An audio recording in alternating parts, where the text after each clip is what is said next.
une habitude à laquelle nous avons pris goût, que ce soit les auteurs ou toute l'équipe d'Hachette Technique. Donc, encore une fois, bienvenue à tous.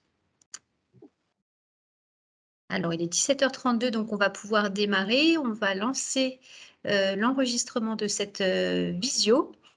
Donc, ce soir, de quoi va-t-on parler? Eh bien, du métier de technicien industriel aujourd'hui. Cette visio a un double objectif.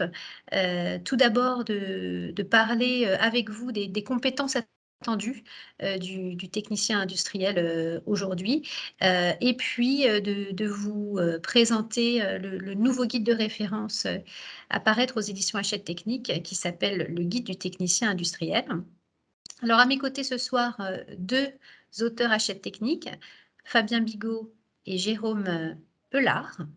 Alors, Fabien, qui est aux Bonsoir. commandes et qui partage son écran et qui va démarrer la présentation, et Jérôme qui prendra le relais par la suite et que vous pouvez voir en haut de votre écran. Alors, c'est parti, Fabien, si vous voulez bien passer à la diapo suivante. Avec Donc, plaisir. quelques mots donc, sur nos deux intervenants ce soir. Donc, Fabien est auteur à Hachette Technique, mais c'est aussi un professionnel. Alors là, je ne vois pas la présentation défilée, mais je ne sais pas si c'est chez moi que ça bloque ou si c'est pour tout le monde. Mais je suis toujours sur la première diapo. D'accord. J'ai toujours le partage en cours de ma fenêtre. Oui. Alors, je vais Peut-être essayer de départager et puis de... voilà, faire un partage. Oui. Il faut juste parfois redémarrer et ça fonctionne. Voilà. Essayez voir de passer à la diapo suivante pour voir si ça marche. Très bien, ça marche. Donc, on va se mettre sur la diapo précédente. Donc, voilà. Donc, j'accueille avec grand plaisir nos deux auteurs. Donc, Fabien est auteur et notamment dans ce guide du technicien industriel, mais c'est aussi un professionnel. Donc, il est responsable technique automatisme chez Effitech depuis une quinzaine d'années, si je ne me trompe pas. Et Jérôme Eulard, qui est auteur aussi de plusieurs guides industriels chez nous et qui est enseignant en bac professionnel maintenance industrielle à Dinan et animateur d'une chaîne YouTube que vous connaissez sans doute tous sous le pseudonyme d'Albert Duplantin. Alors, je vais vous laisser la parole, Fabien, pour démarrer cette visio. N'hésitez pas de votre côté à nous poser vos questions via le chat et nous essaierons d'y répondre soit au fil de l'eau, soit à la fin de cette visio. C'est à vous, Fabien. Avec plaisir. Merci. Bonsoir à tous. C'est avec plaisir que je vais pouvoir vous présenter un peu les compétences nécessaires pour être technicien industriel. Donc, je vais me présenter d'abord. Donc, Fabien Bigot, je suis responsable technique automatisme chez Effitech. Donc, je suis arrivé chez Effitech il y a 19 ans, puis j'ai commencé en tant que metteur au point, puis j'ai gravi les échelons pour être automaticien et finalement responsable technique depuis 4 ans.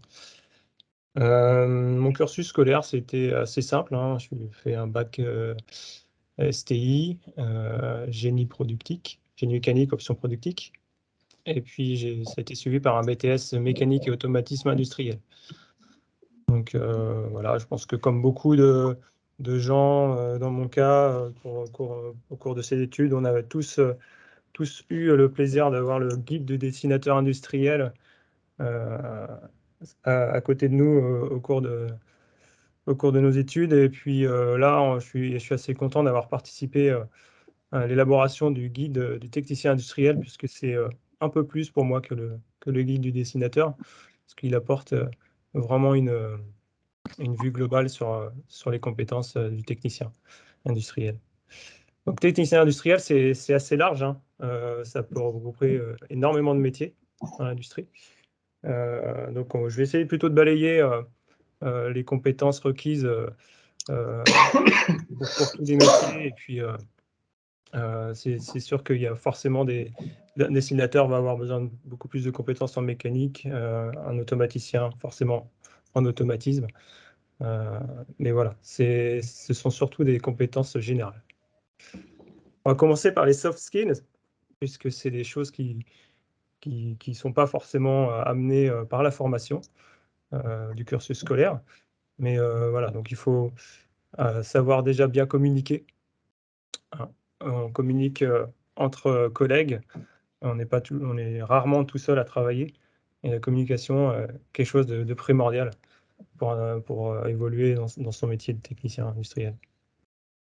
La curiosité, il faut savoir aller creuser pour aller observer, explorer les systèmes, les solutions, les diverses technologies.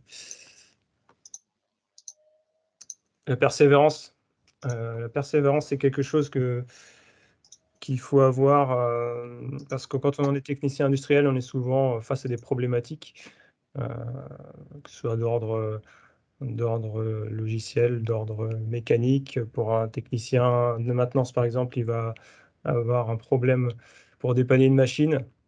Eh bien, il ne faut pas baisser les bras, il faut avoir une certaine persévérance pour mener à bien ces projets. Et donc forcément, ça amène des remises en question et il faut savoir se remettre en question, puisque une solution qui a marché pendant des années peut soudainement ne plus marcher par rapport au problème qui est posé aujourd'hui. Donc ne pas hésiter à revoir sa copie et peut-être qu'il y a d'autres solutions qui pourraient fonctionner de manière bien meilleure que ce qu'on est habitué à faire. Et donc bien sûr, un technicien industriel doit être force de proposition pour pouvoir justement résoudre les problèmes auxquels il est confronté. Donc forcément, j'en oublie, c'est sûr, il faut énormément de compétences, de soft skills, mais voilà, c'est celles qui, à mes yeux, sont assez importantes pour ce métier.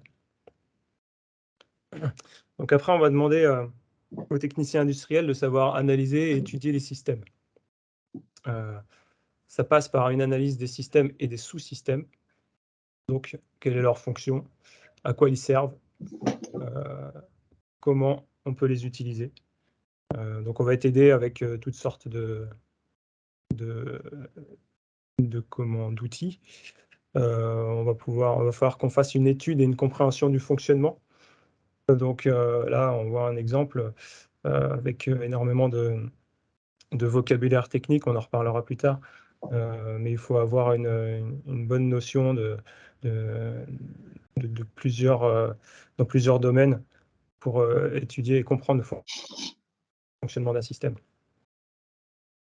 Il faut avoir une bonne connaissance des composants du système, donc que ce soit les capteurs, les actionneurs, les pièces mécaniques. Voilà. Donc là, il faut savoir faire la différence entre un capteur inductif et un capteur capacitif, par exemple. Ça parle peut-être pas à tout le monde, mais des fois, ça peut être primordial, puisque ça peut tout simplement faire qu'une machine ne fonctionnera pas, parce qu'on n'a pas une bonne connaissance des composants pour mener à bien notre projet. Donc du coup, ces connaissances vont nous amener à des phases de conception ou de réalisation. Dans le métier de technicien industriel, on a des gens dont c'est le métier de concevoir. Je pense aux dessinateurs industriels, je pense aux automaticiens, roboticiens. Voilà, plusieurs métiers qui sont amenés à faire de la réalisation aussi. On a des monteurs, maîtres de repos, tous les techniciens qui sont liés à la fabrication additive, soustractive. Donc pour tous ces métiers-là, il faut une bonne maîtrise de l'informatique. Alors, vous me direz aujourd'hui, c'est primordial, mais dans tous les métiers, mais avant tout dans le métier de technicien industriel, pour la plupart d'entre nous, c'est vraiment notre outil de travail et sans lequel aujourd'hui on ne peut plus forcément faire grand-chose. Donc l'utilisation notamment des logiciels de CAO, conception assistée par ordinateur, FAO également, fabrication assistée par ordinateur. Donc forcément, des fois on va avoir des logiciels qui regroupent les deux fonctions, mais des fois certains logiciels font l'une et pas l'autre. Connaissance des procédés d'obtention de fabrication.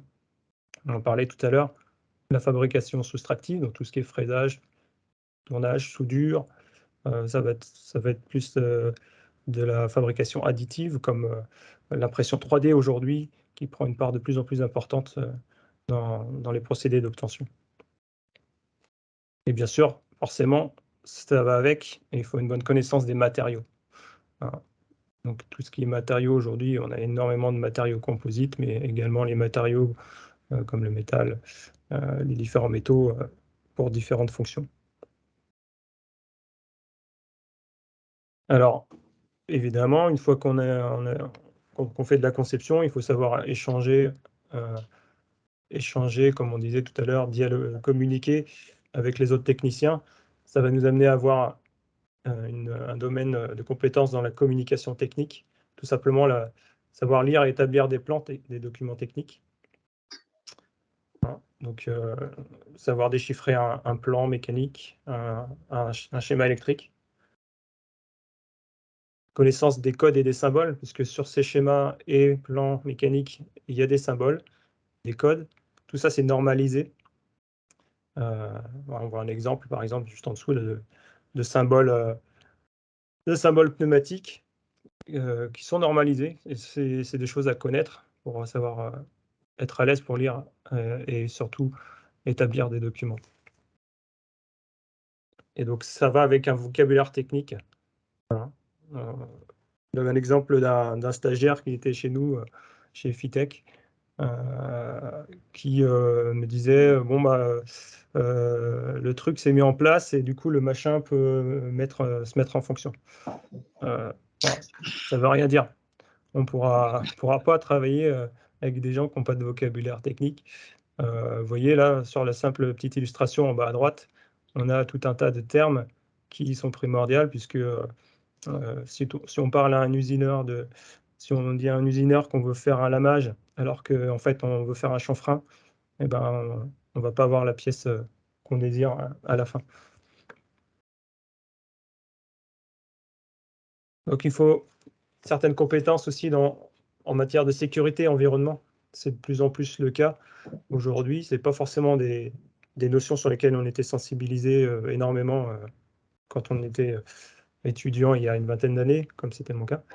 Mais donc la sécurité et l'environnement, ça va être connaissance des risques liés à notre activité, les risques de sécurité et les risques d'environnement. Quand on conçoit un système automatisé, par exemple, il faut faire une analyse.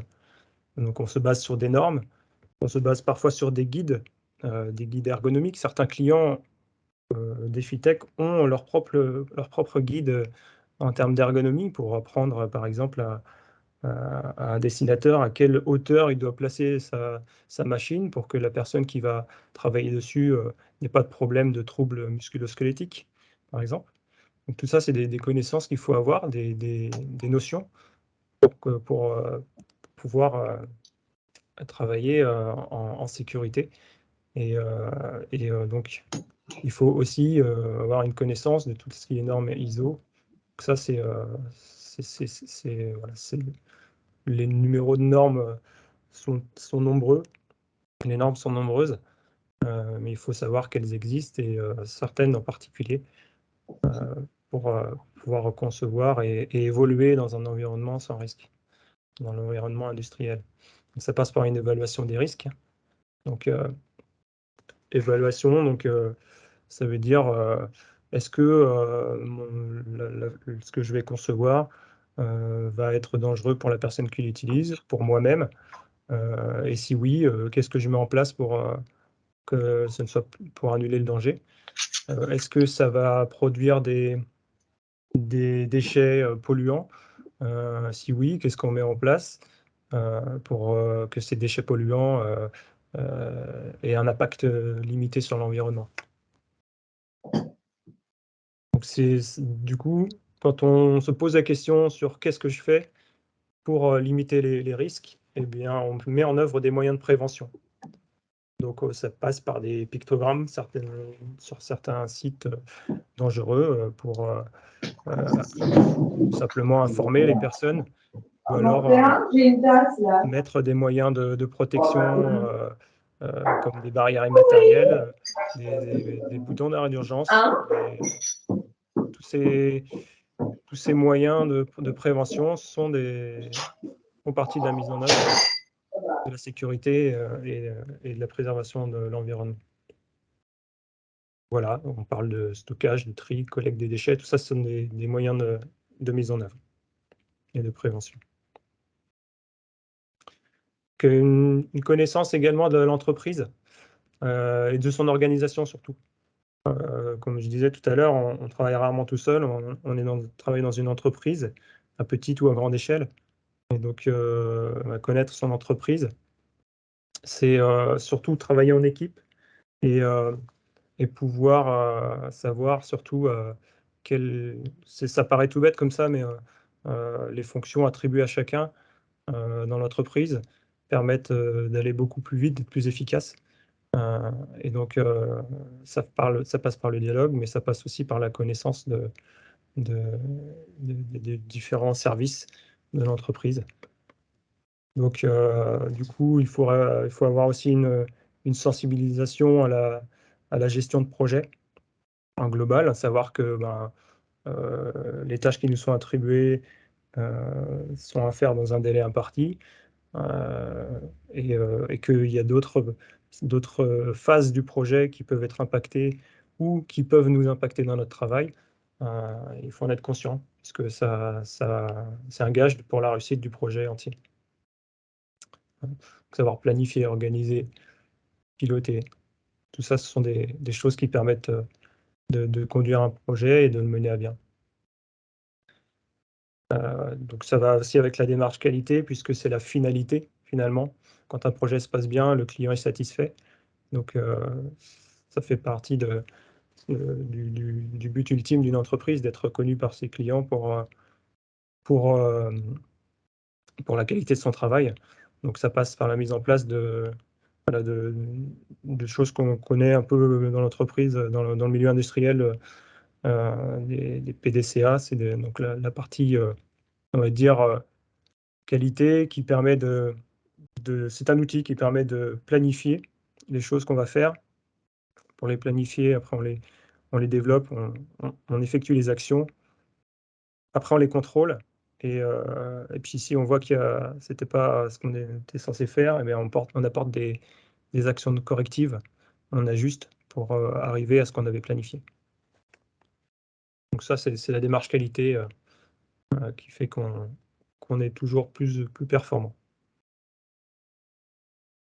Et enfin, là, une chose qu'il faut vraiment avoir en tête, c'est la veille technologique. Quand on est technicien industriel, le monde change. Dans l'industrie, ça change énormément, surtout ces dernières années. Hein, on a des nouvelles technologies qui arrivent. Nous, chez Fitech, ça fait 3-4 ans qu'on a mis en place la technologie IO-Link, qui permettent, donc le IO-Link, en résumé, c'est un standard de câblage, donc qui permet de passer énormément d'informations dans un simple câble avec un connecteur 4 pôles, et de le remonter à l'automate, voire à des systèmes plus intelligents au-dessus. Donc ça va avec l'industrie 4.0, certains en ont dû en entendre parler. Donc tout ça, ce sont des nouvelles technologies qu'il faut savoir appréhender, et il faut faire de la veille technologique pour pas être dépassé lorsqu'elles sont vraiment mises en place sur le marché. On va avoir des nouveaux matériels aussi. Hein. Voilà, vous voyez une illustration qui apparaît, c'est un robot collaboratif. C'est des appareils qu'on n'avait pas il y a quelques années.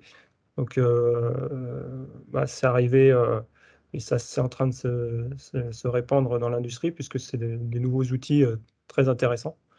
Donc ça fait partie de ça, la veille technologique, de repérer ces nouveaux produits intéressants qui peuvent faciliter la vie au quotidien dans l'entreprise.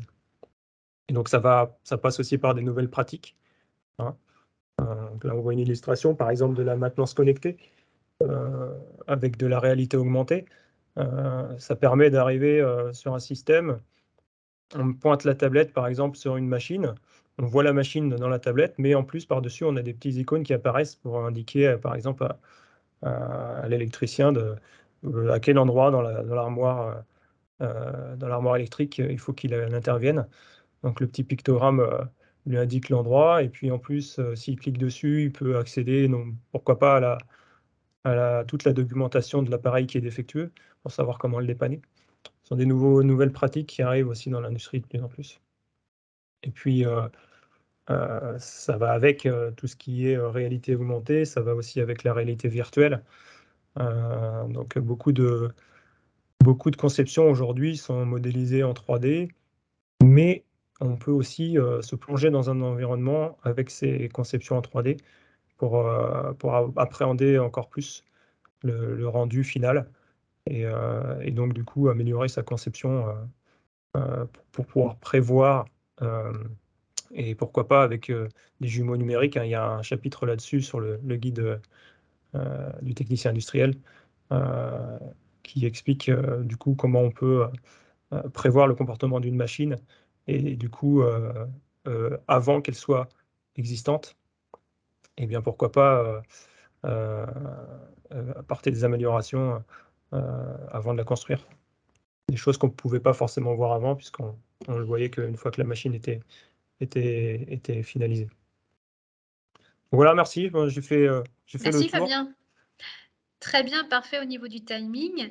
Merci pour ce panorama, des compétences à la fois, comme on dit aujourd'hui, des hard skills et des soft skills, du métier de technicien industriel aujourd'hui. Moi, j'avais une ou 2 petites questions à vous poser. Chez Fitech, est-ce que vous recrutez régulièrement des jeunes? Est-ce que vous avez l'occasion d'en rencontrer, donc soit issus de bac pro ou de BTS ou d'autres, diplômes dans la filière industrielle? Et qu'est-ce que vous remarquez chez ces jeunes qui arrivent chez vous? Alors oui, alors chez Fitech, ça nous tient à cœur d'accueillir des stagiaires parce qu'on considère que, une bonne partie de leur formation passe par le concret, par le vécu. Donc ça se fait, évidemment, sur le terrain, en entreprise. Et donc on accueille des stagiaires de bac pro, de BTS.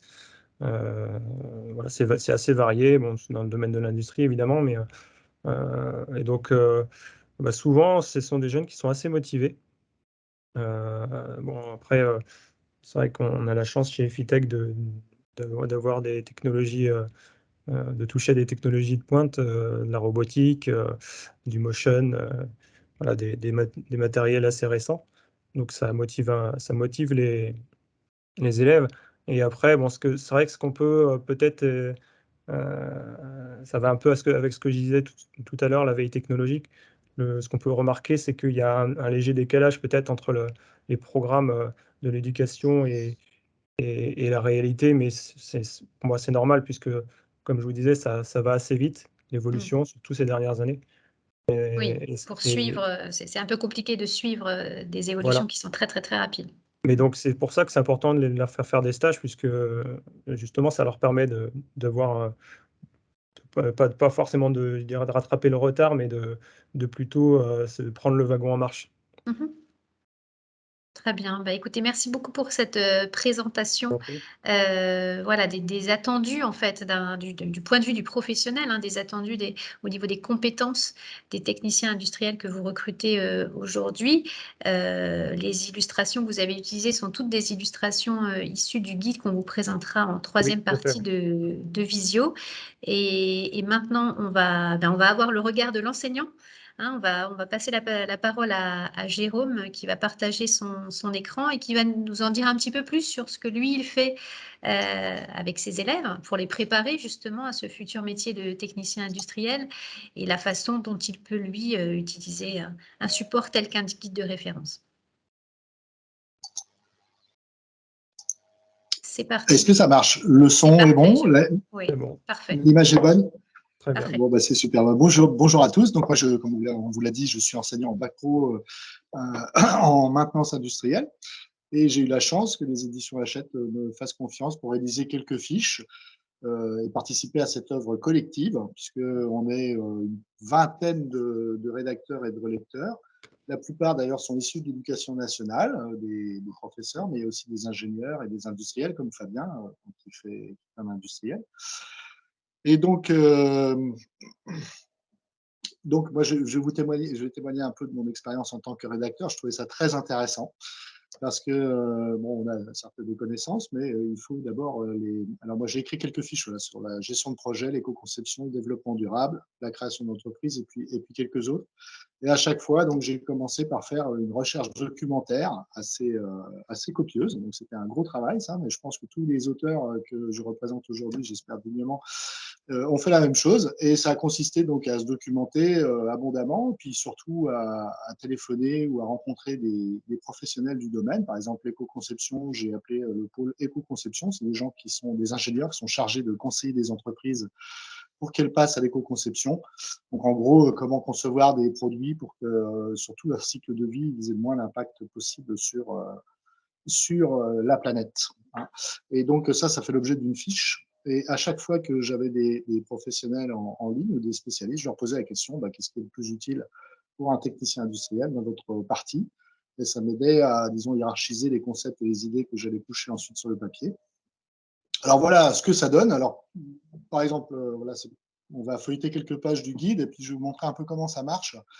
Donc là, par exemple, c'est la fiche éco-conception. Alors bon, le contenu, voilà, peu importe, mais ce qui est intéressant aussi à voir, c'est que vous avez sur le côté gauche ici, vous avez des liens vers des sites web qui donnent des informations complémentaires, parce que la fiche, ça reste quand même assez synthétique. Et puis donc, vous pouvez accéder à ces liens en flashant le QR code qui est ici ou alors en suivant ce lien qui est ici. Alors, comment est-ce qu'on peut utiliser le guide en cours? Alors, j'ai pris quelques exemples. Donc, il y a beaucoup de chapitres qui concernent la construction, ce qu'on appelle la construction dans l'éducation nationale, enseignement dessin industriel, analyse de plan, calcul, mécanique, etc.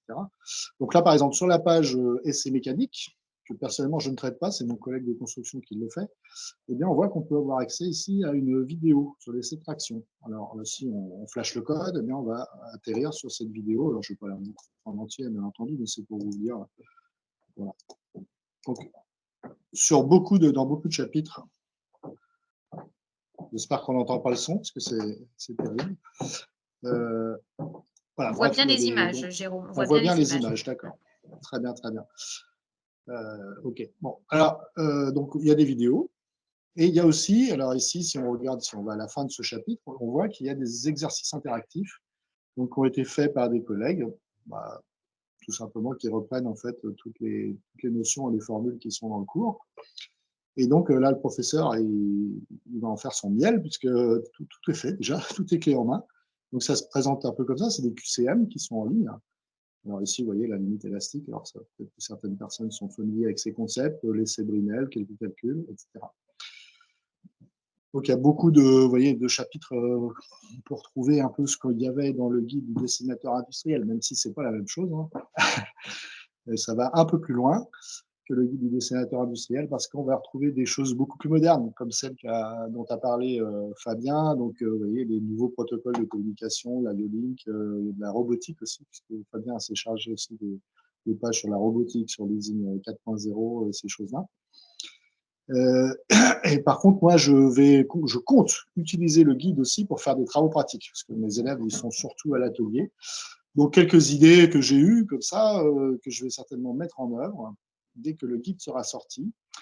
Donc, par exemple, pour le démontage d'un moteur, avant de démonter un moteur, il est bon, comme tout bon mécanicien d'ailleurs, de reconnaître les matériaux qui constituent le moteur. Vous voyez, alors, en quoi c'est fait ça? Et ça Alors, va Jérôme, induire… Oui, dites-moi. vous nous entendez? Oui. Ça ne marche pas? Oui, j'entends. Ça y est, c'est bon. Allez-y. Ça a coupé. Oui, ça a Bon. légèrement coupé. Bon, alors je reprends. Donc j'en étais, en fait, c'était dire, l'idée du travail pratique que je vais demander aux élèves à l'atelier, c'est tout simplement d'essayer de reconnaître dans quels matériaux sont faits chacun des éléments qui constituent ce moteur. Et là, ça a des implications directes sur la façon dont on va le démonter, quel outil on va utiliser, est-ce qu'on a le droit de frapper sur certains objets et pas sur d'autres. Et donc, il est important pour tout bon mécanicien de savoir reconnaître les matériaux. Et ça, c'est facilité par les chapitres, par exemple, sur l'élaboration des pièces et aussi, par exemple, vous voyez, par usinage ou par moulage, etc. Et donc ensuite, moi, ce que je vais leur demander, en lisant tous ces chapitres, d'indiquer le matériau utilisé pour chacune des pièces, indiquer le procédé de fabrication, est-ce que c'est de l'usinage, du moulage, et puis en déduire les précautions à prendre pour le démontage. Bon, bien sûr, il y aura une fiche guide, ça ne va pas être aussi abrupte que ça. Et qu'est-ce qu'on peut faire aussi? Dans le guide, il y a un certain nombre de formules et de calculs qu'on peut utiliser. Vous voyez, sur les moteurs asynchrones, il y a des fiches signalétiques qui sont sur chacun des moteurs, sur lesquels on va retrouver un certain nombre d'informations qui seront familières aux électriciens. Et puis, ça permet d'effectuer un certain nombre de calculs, comme la puissance absorbée, le rendement, la vitesse de rotation en radians par seconde, le couple. Voilà. Qu'est-ce que je peux faire d'autre? Alors moi, ce que je ferai, c'est à l'aide du chapitre qui concerne les capteurs, eh bien, j'ai découpé les symboles qui, vous voyez, qui sont associés à chacun des capteurs. Par exemple, ici, le détecteur inductif, le symbole de ce capteur, c'est celui-ci. Un capteur inductif, ça ressemble à ça. Donc moi, j'ai fait découper dans ces symboles-là, imprimés sur des feuilles magnétiques, un peu comme les magnettes qu'il y a sur les frigos, tous ces symboles, et puis je vais leur demander de prendre une petite boîte de symboles, puis ensuite d'aller sur la machine, voilà, ici c'est une de nos machines, le palétique, et puis de coller ces symboles sur chacun des capteurs, et puis ensuite moi je vérifie s'ils ne sont pas trompés, est-ce qu'ils ont bien identifié les bons capteurs. Donc ça c'est une façon un peu ludique, on va dire, d'apprendre et de mémoriser les symboles des capteurs et puis leur fonctionnement. Autre chose, ça c'est plus classique, c'est-à-dire à partir des normes qui sont d'ailleurs actualisées dans le guide, hein, c'est les dernières normes. C'est toujours intéressant d'avoir les dernières normes, parce que c'est celles qui sont utilisées pour les examens. Et bien, tout simplement, à partir du schéma pneumatique du palétique, la même machine, d'essayer d'identifier quels sont les symboles et de donner leur désignation correcte. Voilà. Voilà un peu ce qu'on peut faire. Alors, je ne sais pas si peut-être qu'on peut passer aux questions, s'il y en a.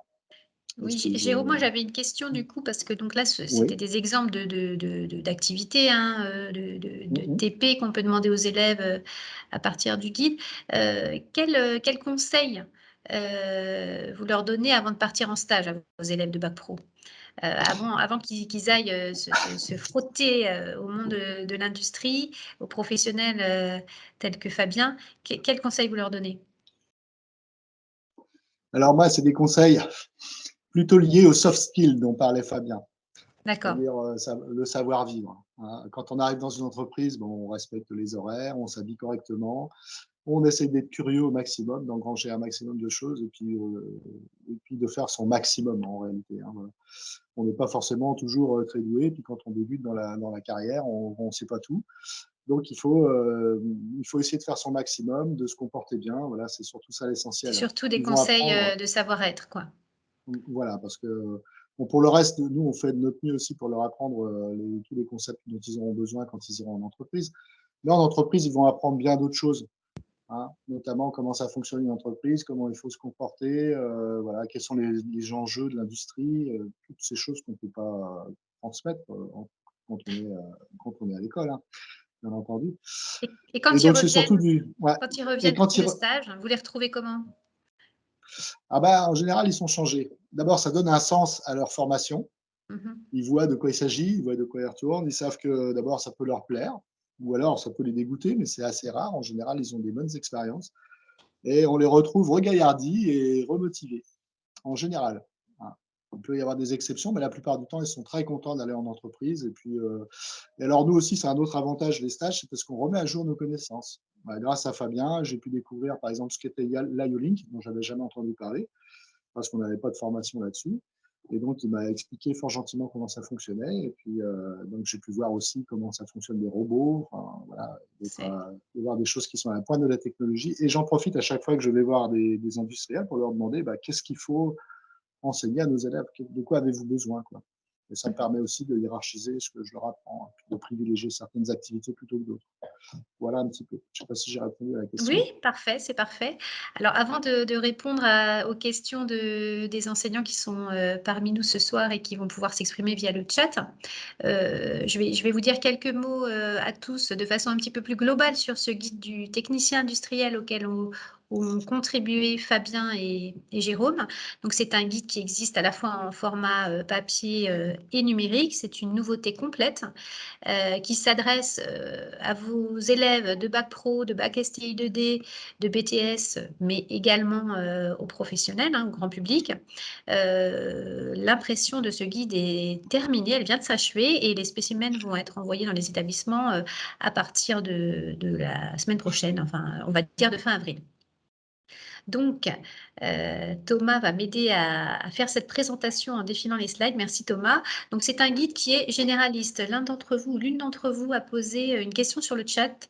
Quelle était la différence entre ce guide et le guide de la maintenance que nous avons pu publier il y a 2 ans? Jérôme pourra sans doute répondre mieux que moi à cette question d'un point de vue technique, mais en tout cas, ce que je veux déjà vous dire là, c'est que le guide du technicien industriel est un guide qui est très généraliste et qui apporte les fondamentaux nécessaires aux techniciens industriels d'aujourd'hui dans divers domaines que je vais vous montrer dans une diapo suivante en parcourant le sommaire. Donc, c'est vraiment les notions de base, les normes actuelles et les techniques de base à maîtriser. Et c'est un guide qui s'insère dans notre nouvelle collection de guides industriels qu'on a démarré il y a 2 ans et qui est très riche de ressources numériques. Je vais vous en parler aussi. Alors, comment est construit ce guide? C'est un guide organisé en une centaine de fiches.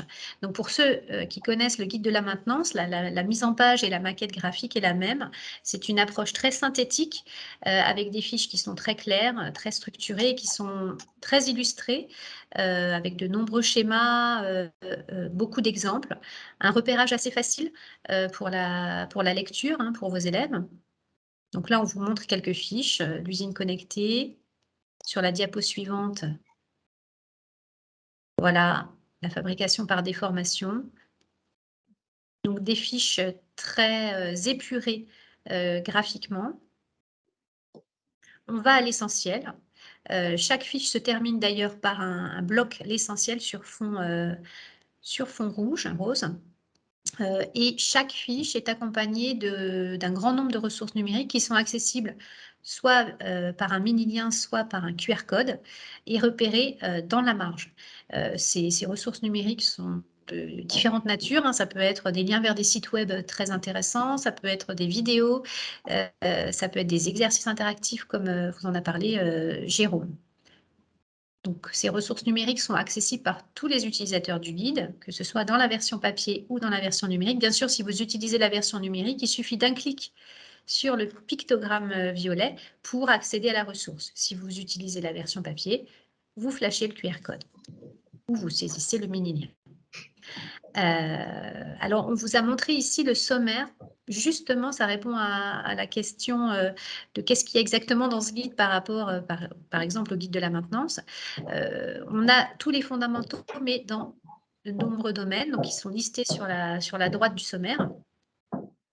Donc, vous voyez, ça va beaucoup plus loin. On ne traite pas que de la maintenance, alors que c'était le cas dans le guide de la maintenance. Et par rapport à l'ancien guide qui s'appelle le guide du dessinateur industriel, qui existe toujours, dont je ne vous parle pas ici d'une nouvelle édition, c'est vraiment 2 guides différents, eh bien, vous voyez qu'on va beaucoup plus loin. Le guide du dessinateur industriel, qui est une référence historique chez Hachette Technique, était vraiment et est toujours centré sur la communication technique. Eh bien, dans ce guide du technicien industriel, on retrouve bien sûr cette communication technique, mais pas que. On aborde les matériaux, on aborde l'analyse fonctionnelle et structurelle, on aborde la thématique de la santé, sécurité, environnement, les nouveaux enjeux de l'industrie d'aujourd'hui, l'étude des comportements des systèmes dont on parlait tout à l'heure, par exemple, les procédés d'obtention de pièces, etc. Vous voyez sur cette page de sommaire qu'on a voulu, avec nos auteurs, mettre l'accent sur les enjeux actuels et les thématiques vraiment de notre époque, à savoir les enjeux de l'industrie aujourd'hui, par exemple le jumeau numérique ou l'usine connectée, la cybersécurité. Fabien a pu vous en dire 2 mots tout à l'heure. Mais aussi, on a insisté sur la thématique de la santé, de la sécurité et de l'environnement. Et pour vous permettre de vous y retrouver par rapport au référentiel que vous utilisez donc en Bac Pro, on va mettre à votre disposition un tableau de correspondance qui vous permettra de faire le lien entre ce sommaire et les compétences professionnelles des référentiels des différents Bac Pro concernés. Ce tableau sera téléchargeable tout simplement sur notre site.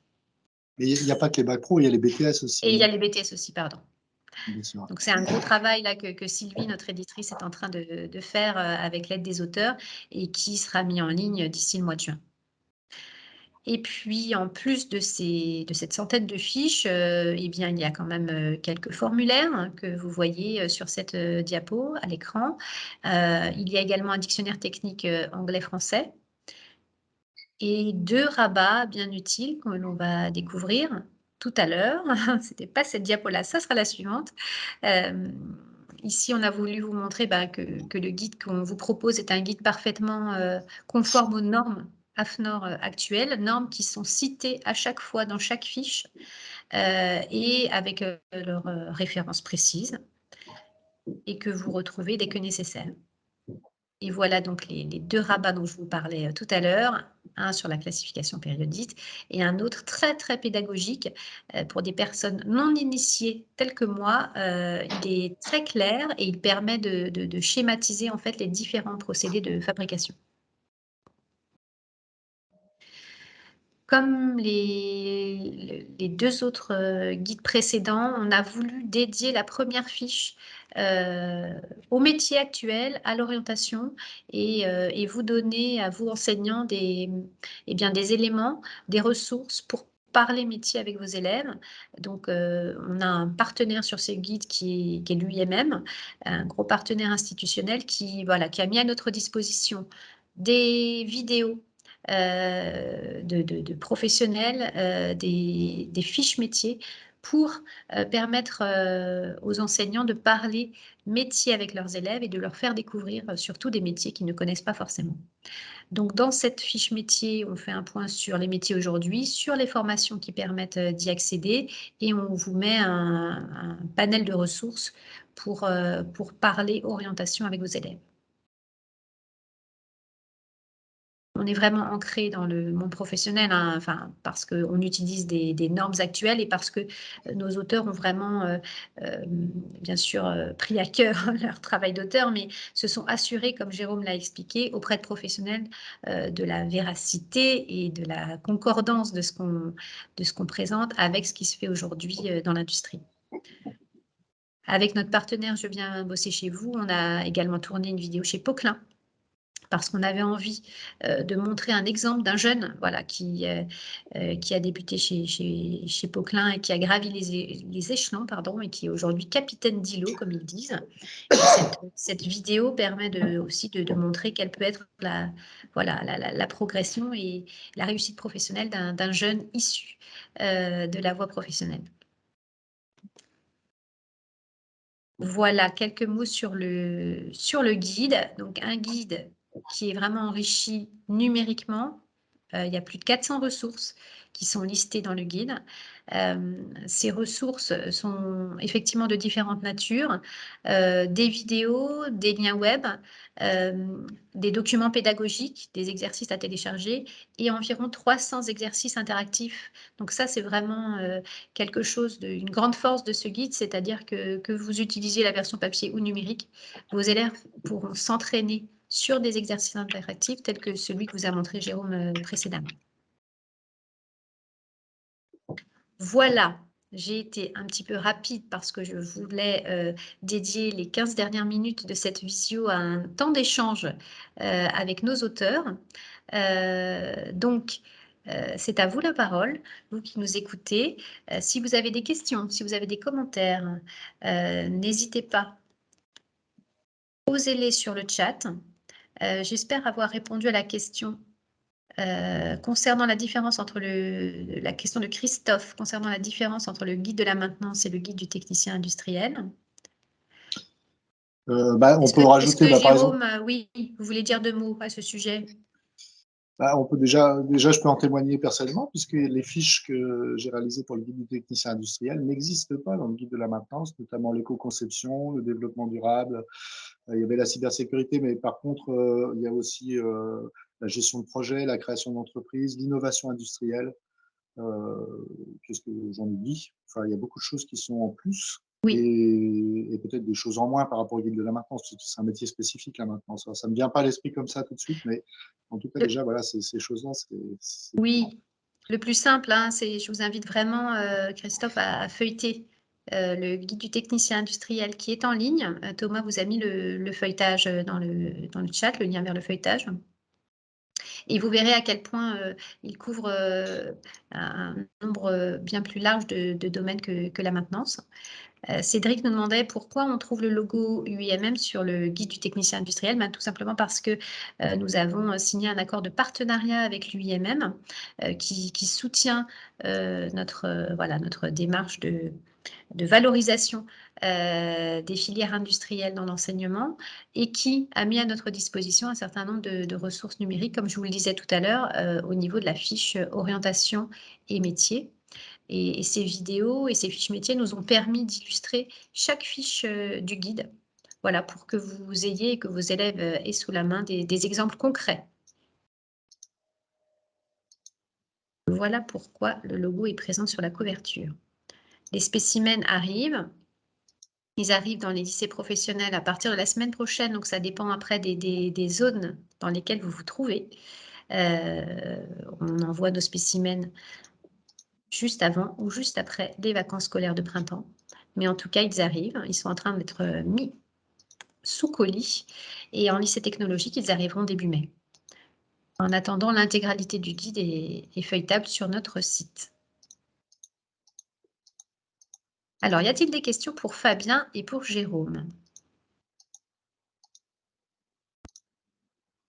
J'espère. Vous me dites, Fabien et Jérôme, si j'en ai manqué là sur le chat. Hop. Je ne pense pas. Ah, alors une question qui vient d'arriver. Ce guide intègre-t-il des notions sur l'intelligence artificielle et sur le BIM vu en BTS électro? Je vous laisse Ça, Fabien, tu peux répondre. Oui, L'intelligence artificielle, le machine en fait, learning, tu as dû traiter ça. Il y a des notions par rapport à l'industrie 4.0. On parle un petit peu d'intelligence artificielle, mais en fait, ça reste quand même assez global dans l'approche, puisque c'est intégré dans l'usine connectée, en fait. Dans la fiche sur l'usine connectée. Voilà, c'est sur la fiche sur l'usine connectée. Voilà. On parle un peu d'intelligence artificielle. Oui, peut-être Thomas, si tu peux revenir sur la diapo qui montre l'exhaustivité du sommaire. Voilà. Alors oui, on n'arrivera pas forcément à le lire ici, mais peut-être sur la slide suivante. Voilà, les nouveaux enjeux de l'industrie. Effectivement, vous voyez là la troisième fiche, la fiche numéro 3 est dédiée à l'usine connectée.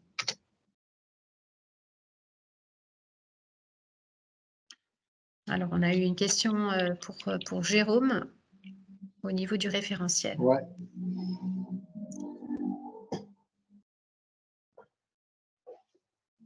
Il est stipulé. Alors oui, c'est Christophe. Le tableau de correspondance, oui. Ah, le tableau de correspondance. Alors moi, je ne le connais pas. C'est Sylvie. Oui, il est en cours de préparation. Il est en cours de préparation. Ce que je peux dire, c'est qu'en fait, je sais que ce guide a été fabriqué, a été conçu à partir des référentiels de différents diplômes. Oui. C'est un peu une synthèse, en fait, c'est ça, je ne me trompe pas. Tout à je fait. crois qu'il y a 4 ou 5 diplômes. La maintenance en est un. Alors, pas toute la maintenance, mais certains chapitres. Voilà. Et donc, ils ont essayé de faire l'intersection de tous les métiers concernés par les domaines qui sont concernés, les techniciens. Il y a la STI, STI 2D, qu'est-ce qu'il y a d'autre encore de mémoire, les BTS de conception aussi, BTS et Bac Pro en conception industrielle. Voilà. Je peux les montrer éventuellement, ces extraits de référentiels, mais bon, j'espère que j'ai répondu à Christophe. En tout cas, ça va arriver, les tableaux de correspondance. Oui, c'est juste que c'est long à faire. Voilà, parce que comme il y a quand même de nombreux référentiels concernés, notre éditrice, voilà, elle fait ça très bien. Pas toujours facile à lire, les référentiels. Voilà. En tout cas, il arrivera bientôt. Voilà. Y a-t-il d'autres questions? Peut-on avoir l'EAN du guide? Oui, on va vous le remettre à l'écran ou dans le chat. Thomas va vous répondre très vite. Voilà, là, c'est l'EAN du guide papier. Qu'est-ce que c'est l'EAN? Je ne sais pas, moi. C'est la référence, en fait. C'est la référence qu'il faut indiquer si jamais on veut chercher le titre sur notre site ou si on veut le commander auprès de son libraire. D'accord. C'est son identité. Ok. Et ça n'a rien à voir avec l'ISBN, c'est autre chose? Si, c'est la même chose. C'est la même chose, d'accord. Voilà. En tout cas, je voulais sincèrement remercier les enseignants qui ont participé à cette visio, qui étaient avec nous ce soir.